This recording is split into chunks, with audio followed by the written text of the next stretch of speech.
اعوذ باللہ من الشیطان الرجیم، بسم اللہ الرحمن الرحیم۔ کشتہ تھا تقیم بابا سیف اللہ کی طرف سے۔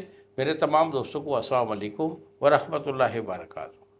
جی تو دوستو، آج میں احتلام کے متعلق کچھ بتانا چاہ رہا ہوں۔ اس کے لیے ایک اچھا سا ٹوٹکا بھی آج میں بھائیوں کو دینے لگا ہوں، لیکن اس کے لیے آپ یہ سمجھیں کہ احتلام جو ہوتا ہے نا، یہ آپ سمجھیں کہ اگر ایک مہینہ میں ایک دو دفعہ اگر احتلام آ جاتا ہے تو اس کو مرض تصور نہیں کیا جاتا، کیونکہ یہ ایک فطرتی عمل ہے کہ جب آپ کا منی کا بینک فل ہو جائے گا تو اوور مادہ جو ہے وہ اخراج ہوتا ہے، جیسا کہ عورت کو حیض آتا ہے۔ اسی طرح یہ مرض جو ہے ایک دو دفعہ کا احتلام یہ مرض نہیں ہوتا، یہ ایک فطرتی قاعدہ ہے۔ لیکن اگر آپ کا جو ہے احتلام وہ کثرت اختیار کر چکا ہے، جس کو ہم نائٹ فال کہتے ہیں، شیطان پڑ جانا بھی کہتے ہیں، ہر رات میں جس کو شیطان پڑتا ہے یا دو چار دنوں کے بعد پڑتا ہے، تو مہینہ میں کسی کو 10 بار بھی احتلام پڑ رہا ہوتا ہے تو اس کا فوری علاج کریں، کسی بھی اچھے حکیم، کوالیفائڈ حکیم کے پاس اچھا علاج لیں۔ اگر ہم سے علاج منگوانا چاہیں، بیٹا یہی میرے 2 نمبر ہیں جو سامنے اسکرین پر آ رہے ہیں، مجھے فون کال کریں، میرے ساتھ ڈسکس کریں، دوائی میں آپ کو بھیجوں گا اور انشاءاللہ الحمدللہ 2 دن میں ٹی سی ایس والا آپ کو دوائی ڈیلیور کرے گا۔ ایک نمبر ہوتا ہے 0300 650 8582 اور دوسرا نمبر ہے 0347 920 8582۔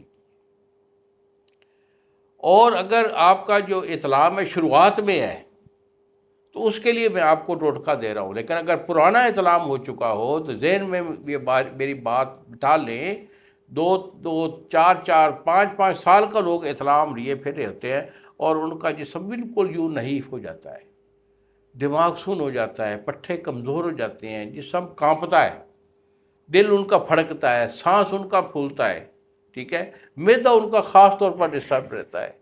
تو پرانے احتلام کا علاج میں خود دیتا ہوں، میرے ساتھ ڈسکس کریں، علاج میں بھیجوں گا۔ اور اس کے لیے اچھا سا ٹوٹکا دے رہا ہوں ان بچوں کے لیے جن کا احتلام اگر شروعات میں ہے تو وہ انشاءاللہ اسے ضرور فائدہ دے گا۔ تو اس میں آپ نے ترفلا لینا ہے۔ ترفلا آپ کا جو ہے 5 تولے ہے، حریر بہڑا آملہ 3 اجزاء کو ترفلا بولتے ہیں۔ یہ 5 تولے ہے۔ جائفل آپ کا 5 تولے، اس کے بعد جائفل 1 دانہ، نمک سیاہ یہ آپ کا 4 تولے، تخم بھنگ یہ 5 تولے اور ستاور یہ آپ کا 5 تولے۔ جملہ دویہ کا آپ نے صفوف کر لینا ہے، صفوف کر کے ڈبی میں محفوظ رکھیں۔ 1 چمچ صبح اور 1 شام پانی کے ساتھ کھائیں، اور اس میں خاص طور پر جو معدہ کا ہضم ہے اس کا خیال رکھیں۔